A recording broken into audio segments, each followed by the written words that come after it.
all nervous, Rocky. Tūhoi ki Waitaha. Tūhoi ki Waitaha, te tuatahi. Ko puta te karanga, ko whakatau ngā whakaritenga. Anei te hōtaka mo te whakataetae-ā-rohe mo te kapa haka ki Waitaha. E pai noiho, te mea hoki, ano hoki e harai te ropu tuatahi. Ai ko ngā mea aroha nau ki o ngā hoa o tūhoi, ko rātenga rā te timatatanga o te rā. Ko tōna te kaumā iwa o ngā kapa katu ki te whatārangi o tāne rore o hine te rehia. Ka timata te rā ki te kapa o tūhoi ki Waitaha a hei whakakapi ake i te ata ka mutu ki te kapa haka o te Māori. Whakawhiti mai ki te wāhanga o te ahi ko te kapa haka no o te poti ara ko te kapa haka o rukutia tērā hei timata ake. I taua wāhanga a ko te kapa whakamutunga o te whakataetae ko te kapa no konei no o tautahi ko ngā manu a tāne. O ngā manu a tāne. Ngā manu a tāne ai whakamutu.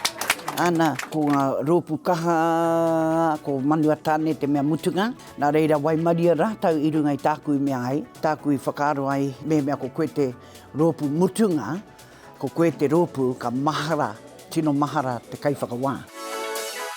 E ai ki te ture o Te Matatini, mena kātū te kaumāwhitu ki te rua tekau o ngā kapa ā-rohe ki te atamira, ka whakakanohi ngā kapa e rima ki te whakataetae o Te Matatini kātū hei te rātou.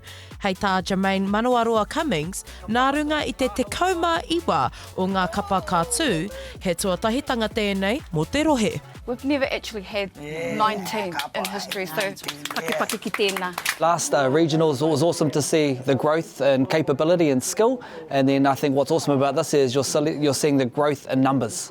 So kei te prei mātou te kemu. So it's going to be awesome to see 5 groups represent Waitaha at the next Matatini competitions. Ka aroha ki ngā kaiwhakawā. Neke atu i te whāte koutou a Tihi Puanaki no te kotahitanga e noho ana ki te ao haka. Ka mutu kua kitea e ia i te whakawhanaketanga me te hiakai o te rohe. Kua tae mai nai nei ki ngā āwhina me tā rātou kaha ki te āro atu ki te aki rōpu, tino, ka mea matauranga, muri hiku, tino kua hau. Engari, ko waku whanaunga, kōrero mātou ina nei, mea te mea rātou. Me waiho ki ngā mea Olympians, ka mea te, engari ko te moe a te wawata o te nui o te hunga haka, kia tū rātou i te Tahi Matatini. Nā reira, tūkuna. Waitaha is growing in te ao haka. So I really am excited. Ka tū te whakataetae ki te taiwhanga o Wolfbrook hei te rua te kaumātoru o Mei. A ka whai haere a Tahu News i ngā kapa i a rātou e whakaharatau ana mo te whakataetae. Shikayla Andrews Alapaki, Tahu News.